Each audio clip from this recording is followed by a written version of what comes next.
RSS fascist NDA కూటమిని ఓడించాలని, అదేవిధంగా మహబూబాబాద్ పార్లమెంటరీ స్థానం నుంచి మురళీకృష్ణను గెలిపించాలని కోరుతా ఉన్నాం.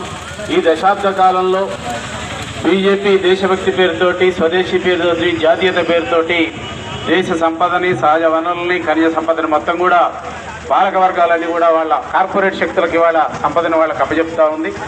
అదేవిధంగా జీవన ప్రమాణాలను పెంచలేదు, కార్మికుల యొక్క కనీస వేతనాలు ఇవ్వలేదు, రైతులకు కనీస మద్దతు ధరలు ఇవ్వలేదు. ఈ 10 సంవత్సరాల కాలంలో మొత్తం ఈ 10 సంవత్సరాల కాలంలో కార్పొరేట్లకు సేవ చేసింది తప్ప ప్రజలకు సేవ చేయలేదు. కార్పొరేట్లకు సీఈఓగా పనిచేసింది, దేశ ప్రధానిగా చేయలేదు ఏమాత్రం కూడా.